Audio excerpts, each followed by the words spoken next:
Welcome back to another episode of the Higher Ed Podcast. I'm your host, Kamar D. Jarnett. I'm flying solo today.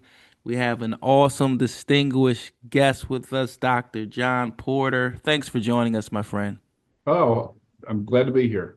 Absolutely. Could you please just maybe just start by introducing yourself to our audience? What's your origin story? How did we get here? How you become so successful?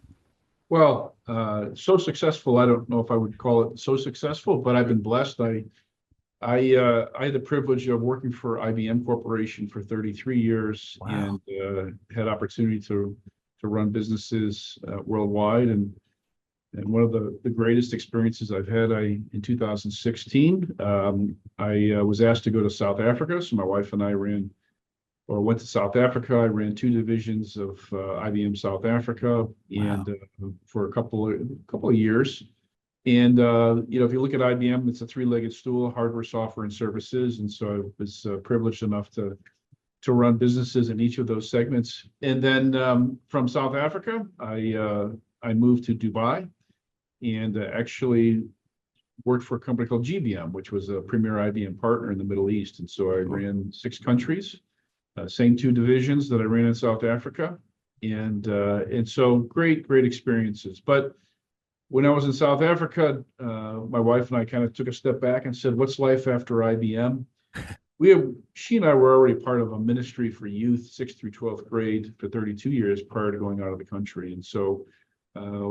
I said, I'd really like to get into senior leadership in at a university, take some of the business concepts over to higher ed. And Sure. also, prior to leaving the country, I was an adjunct professor at a university. I taught international business and leadership. And so, in addition to the ministry we were running while I was at IBM, I taught online. And so, I was also on the board of another university. And so, my heart's always been with youth. And so, again, back in South Africa, we said next step would be higher ed. So, I applied at Johns Hopkins for my doctorate and started my doctorate from South Africa and flew in for residency. Sure. And so in Dubai, got the call for president's role out west. And in the meantime, Lindenwood came available and loved what I saw. And so was really pleased that everything worked to fruition there. And so started in July 1st, 2019 at Lindenwood, and love what I've been doing here, and just signed on for another 5 years to be here. Nice, nice. Okay, so two-part question. When did you first fall in love with higher ed? And then when did you first fall in love with leadership in higher ed? Um, so higher ed, listen, my alma mater was Evangel University. I got my undergraduate there, and I stayed in contact with Evangel, since the time I graduated. And so it's back and forth, and was on the alumni board, and then on the board of trustees. And so I've kept in close contact with higher ed and the different roles. And then again, I think marrying that with the ministry that my wife and I ran for the as long as we did just kept me involved with youth. And so Sure. putting that together, it was an obvious mix for me to be able to do that. And so that's kind of how we got into it, and kind of stayed with it. Got it, got it. So I know one of your passions is multi-institutional systems as the future of higher education. And when I hear that, I've got to, kind of wonder, and maybe I'm wrong, how your experience with IBM and GBM kind of influenced, your leadership style and how you, kind of execute in higher ed, if that makes sense. Yeah, so I'll tell you this. It's interesting. If you think about a company like IBM, there's thousands of products and services there, right? So they're not contingent upon just a few revenue streams. When I came to Lindenwood, even though I was on the board of trustees of the other university, I realized that the revenue stream at Lindenwood, there's three streams. It's tuition, room, and board. That's it. Most of the universities out there, they're not R1, R2, they're not research institutions. There's not patents that are sold. And so you rely on those three streams. And so I was like, wow, I don't want to depend on just those three. And Sure. so in IBM, I think when I was there, they acquired probably 100 companies a year. And so they incorporate that in. You think about the culture, you think about the products and how it's all going to work together. So when I came to Lindenwood, the first 6 months here, I formed an M&A team, a mergers and acquisitions team here, and Oh, wow. I pulled together some of our faculty, department chair, and we started on, and I pulled in my general counsel, and so we decided that actually what I asked them to do was put together worksheets that would enable us to evaluate a potential acquisition target. And so they did that. And so we started off slowly, Right. but I knew that that was going to be a revenue stream for us that we could acquire and bring on other institutions. And so not too long after that, we hired an investment banker. And so every Thursday, we would look at 5 to 7 acquisition opportunities and targets. And so, of course, these would be targets that would be in line with some of our programming or our Sure. strategic vision where we wanted to go as an organization. And then, and so we've looked at over 400 opportunities. And so, but from that work, we decided to form a parent company called Lindenwood Education System. Sure. And what's unique about the formulation of Lindenwood Education System is it's not your traditional merger and consolidation. We're not merging or consolidating these entities into Lindenwood. Ah, What's unique is we're allowing them to keep their own brand, their own accreditation. And so you think about the time frame it takes to bring in and get approval from the accreditors, from the DOE. It's a long time. Under our Lindenwood Education System umbrella and our structure, when I went to HLC, which is our accreditor, Linden was accreditor, they said, well, the fact that you're not merging them in, you're not changing accreditors, we're all in. And so it was great. So a little over 2 years ago, we bought Dorsey College. sure. They're a vocational college. They're in 8 campuses in Michigan, and they're HVAC, electrical, culinary, LPNs, and so they were added to the umbrella. And then this past April, we bought Ancora Education, which was a huge acquisition. Both of these were for-profits, and now there will be nonprofits. And so Ancora brings on about almost about 9,500 students. Wow. They're in 7 states, and they're headquartered out of Arlington, Texas. And so if you look at what we've done, we've taken from Lindenwood being about 100 million a year, and in the last 2 years, we've grown it to the system to be about 400 million. And students, Lindenwood being about 7,000 students, we now have in our system almost 18,000 students. And so Nice. what we want to do is we want students, once they come into the Lindenwood ecosystem, they don't have to go outside for their education needs. And so you can come in on, Ancora has a program for those that didn't get their high school diploma. And so you can Sure. start there. And once you get into the ecosystem, you can go with a vocation route. Ancora, now we brought on CDLs, so commercial driver's license training. We brought in welding.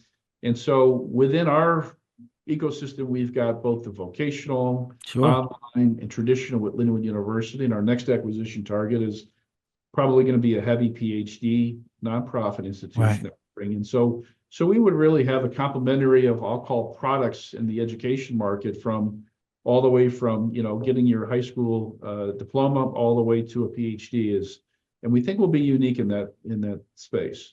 Absolutely. So I guess it seems like you said, you want them to be able to go everywhere, but still stay within the ecosystem. How does, I guess, the shifts in higher ed, and there's so many people are talking about the enrollment cliffs, but they're also talking about how, the trades are becoming so much more exciting, and, people, want that speed. How does kind of all of that play into how you think about it? Well, I was able to be I was in the Department of Education panel this past week in Jefferson City. And, I'm probably one of the few presidents that can smile when you hear the press about, oh, the vocations are going up and more students are going to the vocation. I'm like, that's Sure. fantastic, because we've got that. And Right. so we can balance both of them. And so, yeah, listen, the enrollment cliff is real. The fact that there's less seniors, less students in the marketplace. And the question is, what's the unique value proposition? And Sure. how do you reinvent yourself? We had a hour and a half strategy call yesterday with my strategy council. And so we talk about how can we really differentiate ourselves in this market. Right. So as I spoke on the panel on Wednesday, it's either you go take market share from your competitor, Right. and or you expand your boundaries. And Sure. so we're looking at both those opportunities. And the great thing about the Lindenwood education system ecosystem is that even Lindenwood employees say, well, what's the value of having an Encore and a Dorsey as part of the ecosystem? I said, well, I'll tell you, it does two things right off the bat. It Right. provides cash for all the needs that we have within the system, Sure. and it provides capital. And so we have opportunity to throw off EBITDA and put ourselves in a position to drive capital projects that are going to help with our growth and Right. help us get to that next level that we want to get to. So we've got work to do at Lindenwood to grow. I tell the team all the time, the health of an institution is if it's growing, and we want Right. to be in that position. And so, like most universities that are like us, we've got to think of different ways, more aggressive ways that we can get to the customer, get to the student, and provide the value, the relevance, and the flexibility they're looking for as they move, forward in their education.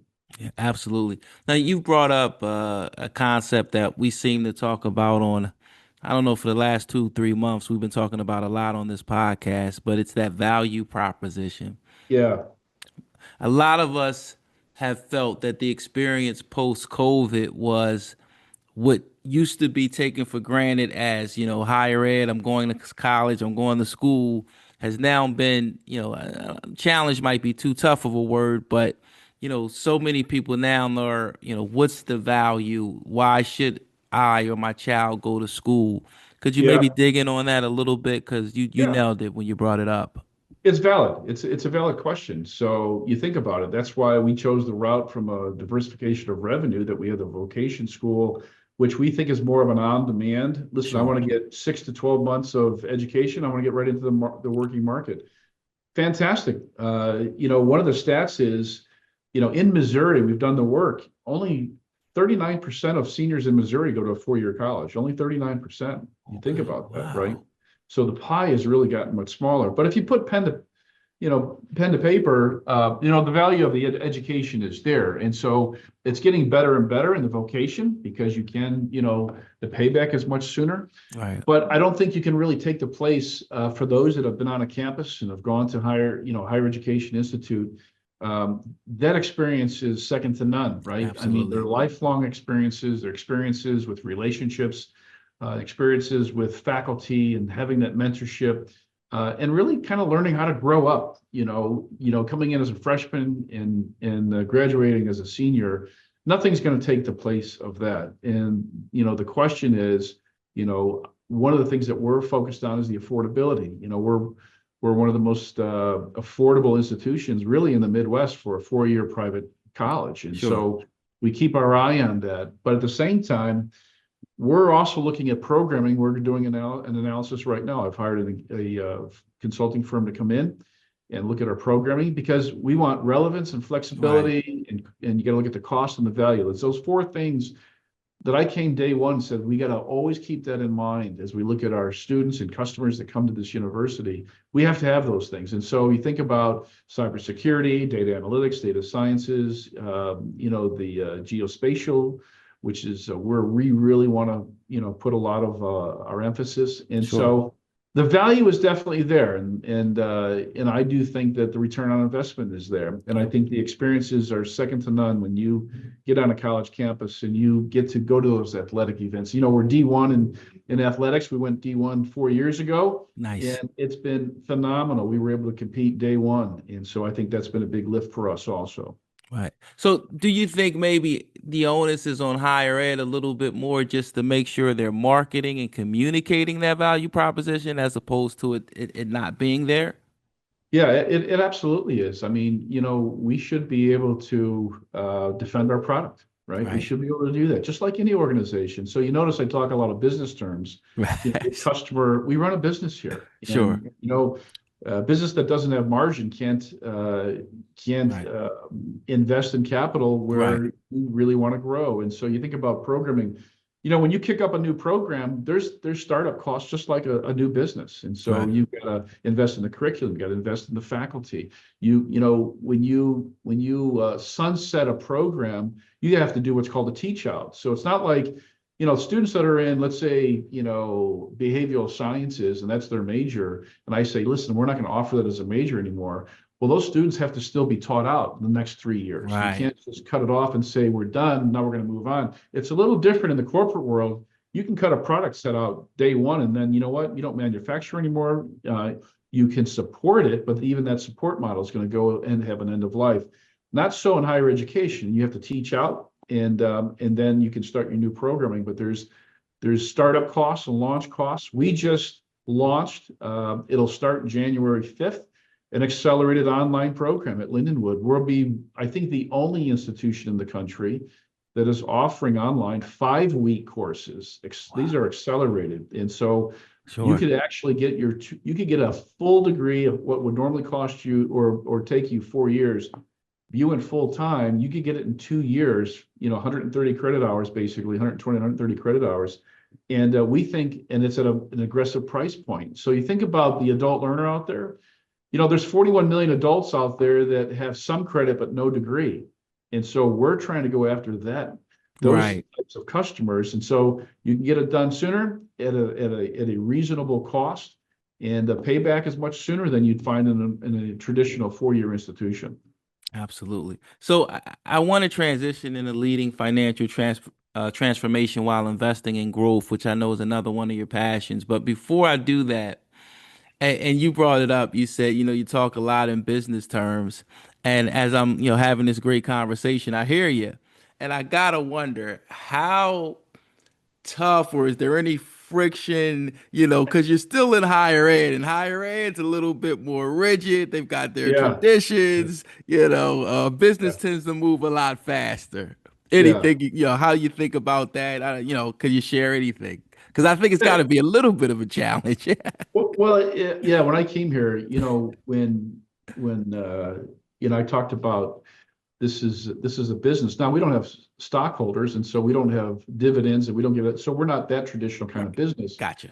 But the fact of the matter is, we have expenses, we have revenues, and either we do or don't have margin. And Right. and the way I look at it, that's a business, right? So I think it's just that mentality that higher education has kind of been split off a little bit, adding a ton of value in the marketplace. But again, you have to be fiscally responsible, and you have Sure. to be in a position where, you can pay for and not just continue to go into debt. And so I was fortunate to come here in with a healthy endowment. And but like most institutions, enrollment and revenues were coming down. And so we put some things in place to help, level that out. Sure. And we'll always be on that track to do that. But I would tell you, to your original question, yeah, it was a little different when I called students our customers and call this a business.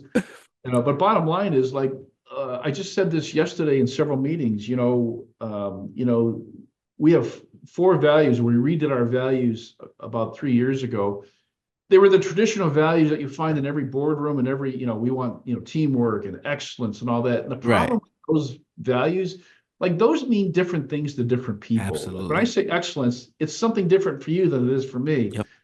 But our top value here is we put our students first. You don't have to think twice about what that means, right? Right. We have grit. We do what's right. Our values, I think, are so meaningful. And when I say we put our students first, it's our customer. And Right. so how do we make sure that every experience a student has on this campus or online is an exceptional, experience? It's like, Sure. I gave this example yesterday when talking to a group of Lindenwood folks. I said, let me give you an idea of what I mean when I say, we put our students first and we want every experience to be the best. Like when you go get your car fixed and you come back to pick it up and they didn't wash it, and the price was a little higher than you thought it was going to be. Like, you're walking away a little disappointed, like they Sure. didn't your the criteria, as opposed to you picked it up, it was washed, it was cleaned out, actually it was a little cheaper than you thought it was going to be. You walk away a happy customer. Right. And so you think about that experience. Well, if we can provide that level of experience at Lindenwood, where every student feels that way, there's nothing better than them being the mouthpiece for the university. So, for Absolutely. instance, if I had a great experience with an auto dealership and they did a great job, and somebody says, "Hey, I'm new in town. Where would I take my car?" I would say, "Here, I had an incredible experience over here. You ought to go there, and they'll treat you the same way." I want students on this campus and online to do the same things and be saying, "Listen, if you're in this area, certainly if you're in this region, why wouldn't you go to Lindenwood? Because you know what? They care about you as a student. They care about your success, and they're going to work with you every step of the way." That's the mentality that I want to see here and that we're really trying to cultivate. Absolutely. Raving fans, raving students. It's all the Yeah, same at the end of the day. yeah, Absolutely. yep, yep. All right, so let's get back into leading financial transformation while investing in growth. And I know you touched on some of it, but why is that a passion? How do you imagine that? Yeah, so I think like everyone, or I say most of those that are in higher ed, the financial piece is so important. And one of the things that people don't know, go back to my IBM days. In the Sure. early '90s, IBM almost went bankrupt. Most people don't know that. And IBM was so predicated, most of their revenues came from mainframe computing, the big computers, Right. mainframe water-cooled systems. And so when you looked at their earnings, they were profitable, but it started to be diluted, and the competition came in. And when Lou Gerstner came in, he was a non-IBMer that came in, Okay. and he reinvented IBM. And so if you look at IBM's earnings today, you know, low percentage are mainframe, and it's really a consulting company. Overnight, they bought PwC, PricewaterhouseCoopers Consulting, 30,000 employees came over to IBM, in one night, right? And Wow. so had to reinvent themselves, or they would have been out of business. And I think for Lindenwood and higher ed, we work in this higher ed, bubble, but at the same time, we have to be looking at ourselves like I had the meeting yesterday again with our strategy committee or council and said, listen, we got to step out of this higher ed bubble that we're in right now to be thinking in this box. I don't want to do that. I want to think outside the box that says, listen, here's a new way that we should be looking at education and how we deliver it to our potential customers or students. And so one of the things is, so we have to look at how we're organized internally and what our structure looks like, which we're in this cost saving mode. But at the same time, I mentioned earlier about us, Lindenwood University Accelerated Online. And so we just launched that. That's an $8 million investment this year, this Wow. academic year. So while we're saving on this side and trying to structure ourselves so that we're as efficient and effective, and we have best practices in our departments, and we're going through this as we speak, Sure. we're also investing on the other side that says, listen, we're not going to stay still. We're going to look to the future. This 5 week, class or course. And by the way, there's 10 starts a year. So you think about the average consumer, think about Amazon and what they've been able to do, and Walmart, all these. When we want something, we want it now. Well, a Right. student, when they want to get into higher education or get into college, it's like, I want to start now. I don't want to wait till a traditional fall. I don't want to wait for a traditional spring. So with Lindenwood Online Accelerated, there's 10 starts a year, almost one a month, right? And so you think, I can start right away. I can start on my education, Sure. and, and I can do that right away. So I think we're trying to really balance this, financial transformation from, getting ourselves into, EBITDA, a stronger EBITDA position. Yep. So I've laid out an EBITDA roadmap for the university to get to a certain percentage by 2030. And we hit it this past year. We look like we'll hit it this year, and we Sure. got 2% growth year over year. And while we're doing that, we're going to be able to invest. And the thing about, again, I went back to this, we're going to be able to throw off EBITDA from each of the three entities so that we can invest in those areas. For instance, Ancora and Dorsey being heavy on vocational, we want to open up new sites and new locations. And so we plan on bringing in either Ancora or Dorsey right down the street here for welding Sure. and for engine, build and repair and all that. We're going to bring that right in our backyard here. And that's going to give us growth opportunities, and it's going to hopefully give us more margin that we can then invest in other things. Absolutely. Now, I'd be remiss if I didn't bring up AI in higher ed. Yeah. And you talked about higher ed not staying within their bubble. So my first question would be, and you'll understand this because you're a business person. What inning do you think AI in higher ed is in? Is it in the first inning? Is it in the ninth? Oh man, it's probably still in the first inning, Yeah, really. I mean, I can tell you this. I use AI 2 or 3 times a day, a day. It is incredible. When I go out and I'm looking to hire people and I get these candidates in, sure. I go to AI and I said, okay, here's the job role, the specifications for the job role. Here's the CVs that I've gotten from these candidates. Here's the feedback when they went through the interviews. I throw that in AI. I say, okay, now analyze these and tell me who would you recommend that I hire. I do that for all of our top opportunities here in terms of positions. Nice. Strategy. I use it for both personal and for professional. And so AI absolutely huge. And but I think we're just scratching the surface of Right. what AI is really going to do. And people getting used to using it. I use Claude.ai, and I'll tell you, it does a great job in analytics. It does a great job in looking at financial statements and pulling out what would take me hours, takes it a matter of 30 seconds. And so I just built a rubric yesterday. Nice. I built a rubric yesterday on the cost for online credit hour. I said, put together a rubric on the top universities out there, their online credit hour, and what format is it? A 5 week, 6 week, 8 week format. I had my rubric within 20 seconds. And so I can look at how I stack up against our competition. Right. I want to get more aggressive, less aggressive, but we're just in the beginnings of it. But I think it's, matter of fact, Lindenwood Online, the accelerate piece, we've instituted AI in every module. So you see Nice. an avatar that will greet the student coming on, will be an avatar. And then what we've done is so that there's parameters, Sure. we've actually told students in the modules, this assignment coming up, you should use AI for this assignment. Another assignment will say, we don't want you to use AI for this assignment because we want Nice. those critical thinking skills still to be there for students to not just use AI for everything. And so we're very prescriptive in this accelerated that we've incorporated AI into every single module. So we're really proud of where we're going, but it's going to go a lot further than that per your question. Absolutely. So it doesn't seem like you're concerned about it or nervous or apprehensive. It seems like you're embracing it. Oh, absolutely. Keep in mind, I came from IBM. IBM had Watson, so I don't know if you're familiar with Yes. Watson. Yes.